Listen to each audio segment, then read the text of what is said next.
So Hussein, what's going on, man? Listen, I appreciate you coming on the Of podcast. course. So listen, I do this every time. You know, I always like to get maybe people's highlights or maybe just tell me a little bit more about your journey in property so far.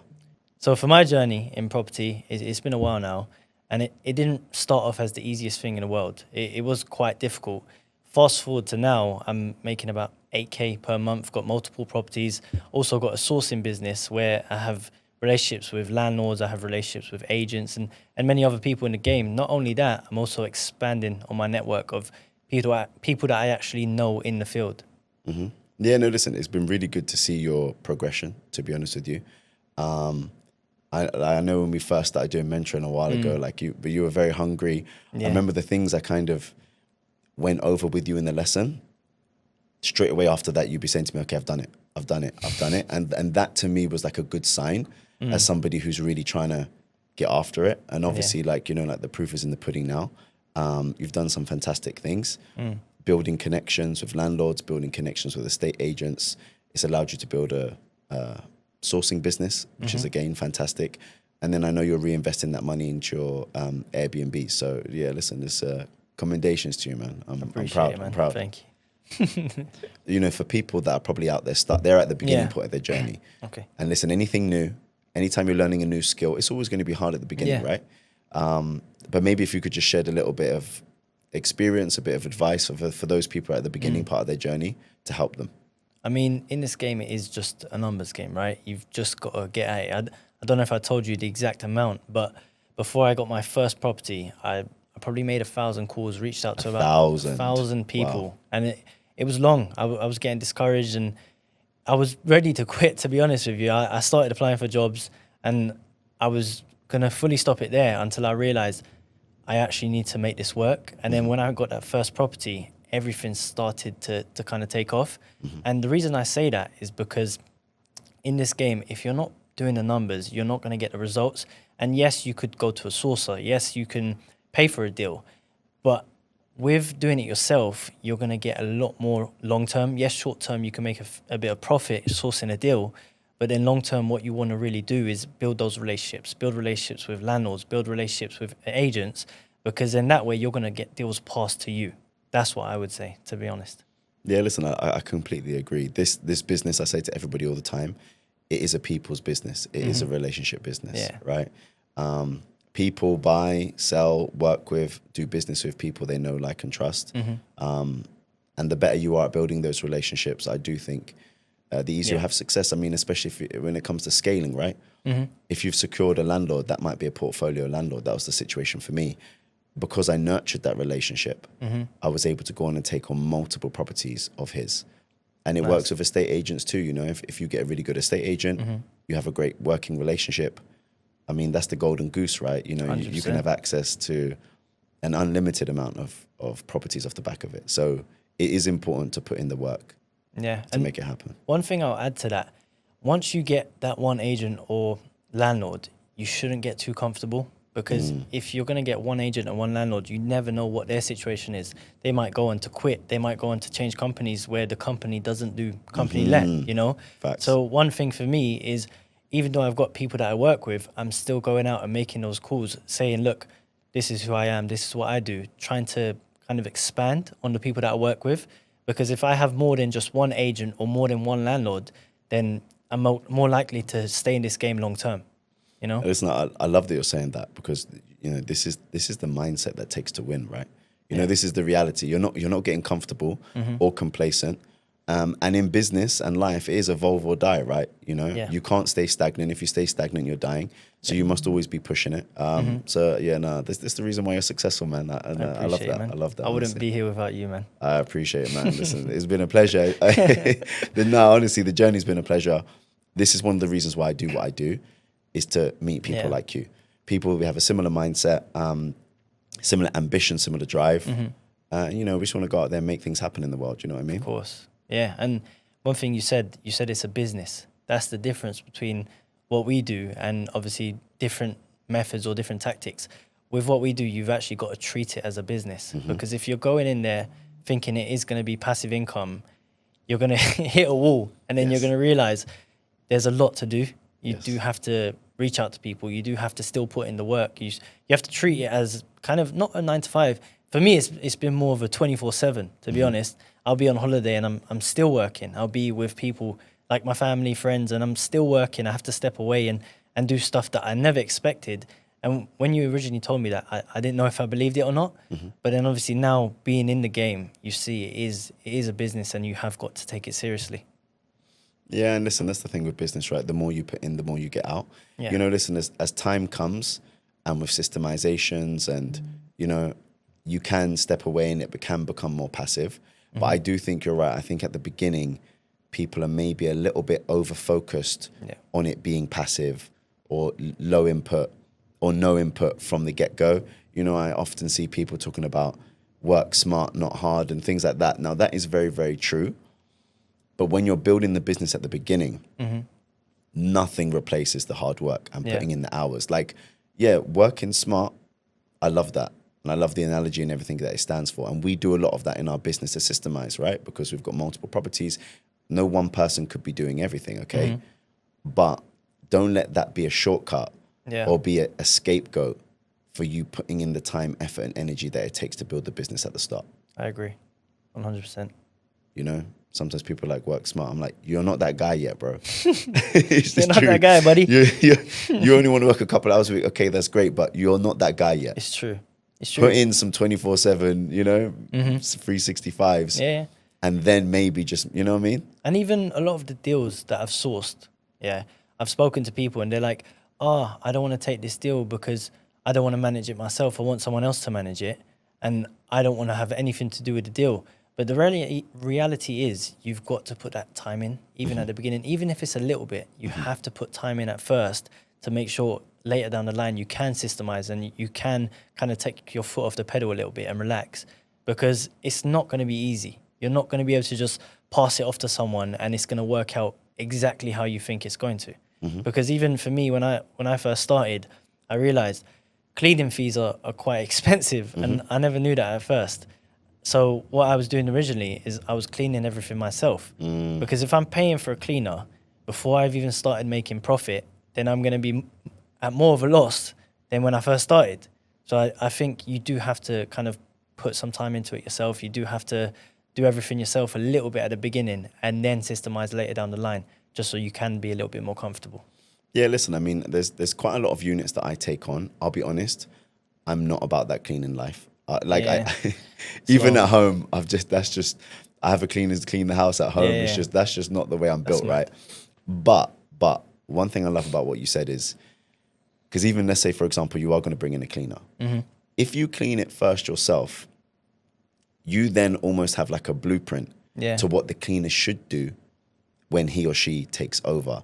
So that's something important. I think you're right. You can't look to maybe systemize and hand things off straight away when you don't even understand understand the way the thing works yourself, truly, and also know what you want, right? Because you're completely correct. I guess if you clean the place first, it's the reason why I also say to students, stay in your Airbnb. It's like I remember telling to you back in the day, stay in there first, because you're going to get to learn all the quirks of that property. You're going to get to know the ins and outs, how strong the Wi-Fi is, how powerful the shower is, whether there's noise from neighbors or whatever the case may be. If there's like a screaming cat in the middle of the night, whatever the case may be, you will find that out by staying in there rather than your guests having to find that out.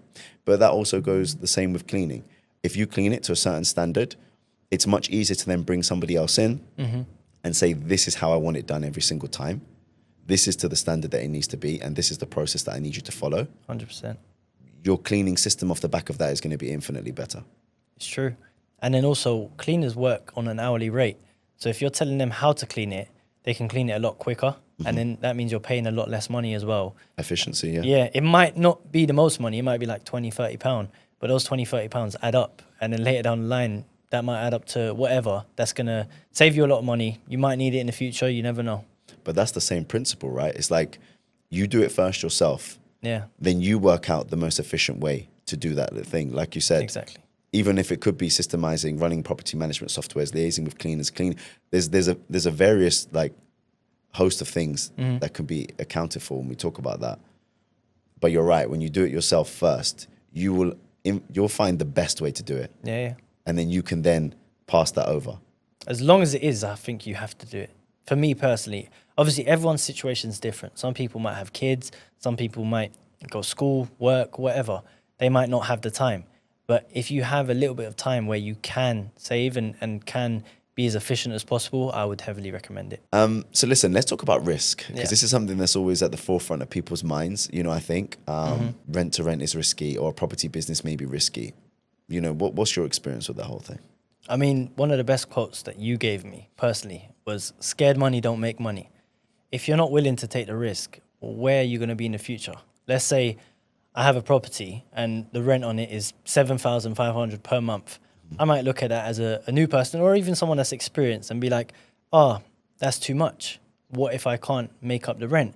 But the reality is, if you're not taking that risk, you're not going to be making that profit. Like, for example, I had a deal that I sourced out recently. It was 7,500 rent, which is quite high. Yeah, it's a big deal, yeah. Yeah, but then when you're making profit, you could be making profit of over 10 grand if you're hitting 90%, obviously. And then 75%, you can be making 5 grand.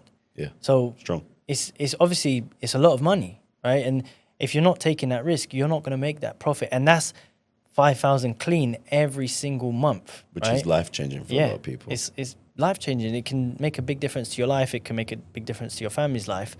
But if you're not willing to take that risk, you're not going to get to where you want to get to. I've noticed one thing since I've started sourcing is that when I try to sell a deal to people, a lot of them will be like, yeah, I want it at first. And then they're happy about the deal. They get a bit excited. They're like, yeah, I want to put an offer in. And then when it becomes a reality, a lot of people get too scared, and then they start coming up with excuses. Oh, this rent's too high. This is a problem here. This is a problem here. But the reality is, most of those things that they're mentioning are not real problems. They're just problems that they've created in their head. Yes, it's fear. And yeah, exactly. And then they've put themselves in the same position that they were in, where they're making no money and not getting to the point that they want to get to. And then 6 months down the line, they'll be like, why am I still in the same position? Until they realize they're not actually taking the risk. If you don't take that risk, you won't get to the point you need to get to. Listen, I think you're completely correct, right? It's all risky. You know, that's what I'm saying. Listen, somebody staying in their 9 to 5, that's risky. Yeah. You risk being in the same position, earning the same amount for the rest of your life. Exactly. That to me is fucking risky. It's mad. You know, starting a business, investing. Listen, life itself, is it Jim Rohn? I'm sure he said something. He said, this will show you how risky life is. Yeah, like, you're not going to make it out alive. It's true. Like, that's the joke that he made, right? Yeah. Meaning, everything we do in this world, we can step outside on the road. That in itself is risky. Driving, whatever the case may be, is risky. So I do think it's funny sometimes where people, like, they have a different temperament for risk when it comes to business, and especially when it comes to investing in themselves. I mean, for me, you're investing in the SME. It's not even like you're investing in the S&P, where that money may go up or may go down, right? Oh my God. Yeah. You go down. Oh my God. Bro, you can't do that. Bro. You can't say that, bro. It's true though, listen. No, you can carry on. You can carry on. Yeah, I am going to carry on. But the reality is, listen, investing in yourself for me is zero risk. Yeah. Listen, you're opening your mind. You're expanding your horizons. You're learning a new skill. How do you expect to earn more money or achieve anything in this world? Like you said, staying in the same position with the same skill set, the same knowledge, the same information. You need to invest in yourself to be able to come out of that, to be able to elevate beyond that. Yeah, it's true. And let's say, for example, your salary is 30K, 40K, whatever the number is, and you're doing a 9 to 5. Most 9 to 5s, from my experience, are not actually 9 to 5s. They're about 9 to 9. That's what I was experiencing when I was in recruitment, right? And it was just so much work. I was doing a lot of work for not as much money as I could possibly be getting. Don't get me wrong, the money was good. But the reality is, and the reason I say this, is because most 9 to 5s are not 9 to 5. And if you want to create something for yourself, you want to create a side hustle, you're not going to have the time. Let's say you stay in a 9 to 5 and then you're making 30, 40K. Let's say you want to become a millionaire. How are you going to get to that point earning 30, 40K a year? You won't. You're just going to be stuck in the same position until you're 60, 70 years old. And retirement age is 67, I think it is. And most people don't even become millionaires by that age because they're not willing to take that risk. Because yes, with business and owning a business, there will be months where you won't make as much money as you possibly can, and it won't be as stable as, let's say you're making 2.5k a month. It won't be as stable as that. You'll have one month where you make £100, then you have another month where you make 10 grand. But those fluctuations will add up to more in the long term, and your revenue or profits can be so much higher in the long term than you could potentially expect to earn as a 9-to-5 employee, you know? 100%. Yeah, listen, not me. I was never cut out for that. I plan to ride this thing until the wheels fall off. Like I'm trying to give it everything that I can. Listen, any skills, talents, God-given, whatever the case may be, I'm going to apply myself the hardest in terms of work rate. I'm going to take educated risks. But yeah, I'm trying to become the best version of myself. And I know that if you just stay safe, there's no growth. Yeah. You know, you're going to have to get comfortable being uncomfortable, basically. 100%. One of the best examples is gym. If you don't go to the gym, how do you expect your muscles to grow? It's the same with money. If you don't work towards something better, how do you expect your money to grow? You know? And I feel like that's a key takeaway with anything in life. If you don't put the work in, you're not going to get the results that you're hoping for. Yeah, listen, put the work in, take chances. You know, what's the worst thing that's going to happen? This kind of thing I say to people, listen, and don't ever get me wrong. If somebody saved up money, depending on how much they're earning, that could have been a great deal of money for them, you know. Yeah. So I'm not belittling that in any way, shape or form. But let's say, for example, they did invest in themselves, or they did take on a mentor, or they did start up a rent-to-rent or a business or whatever the case may be, and it didn't work out.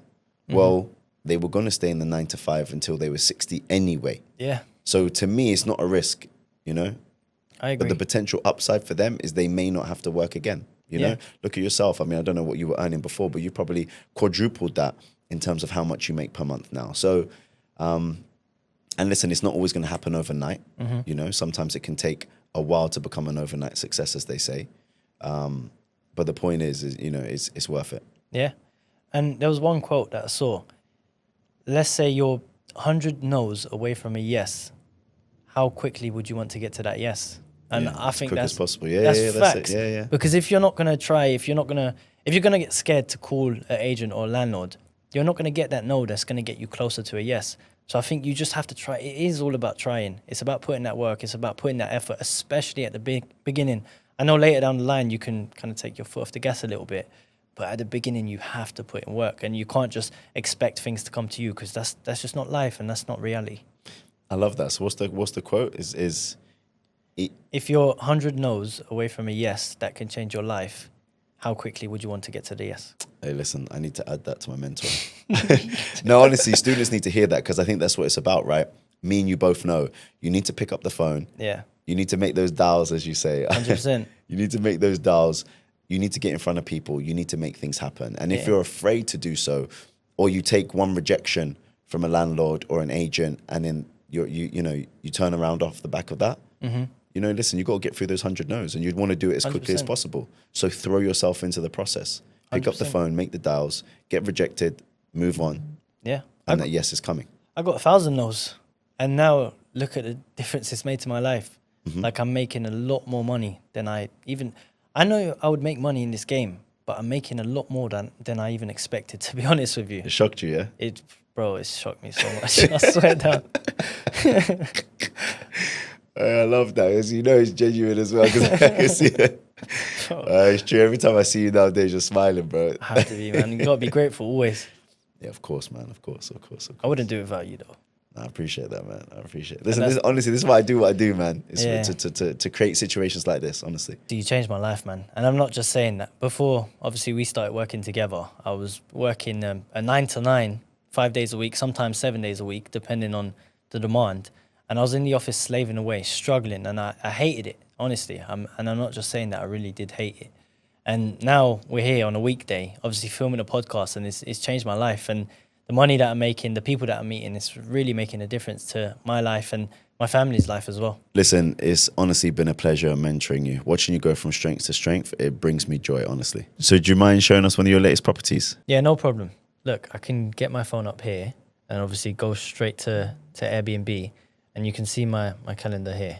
I don't know if it's clear, but I'm pretty much booked for this month, about 90%, and then similar for next month as well, to be honest. And I've got bookings here for about 3K. I've got another booking as well for about 1.8K, and pretty much similar for the rest of the next 2 months. And that being said, I'm doing this working only about 2 to 3 hours a week max. It's mad because I'm making 2K per month profit from each property.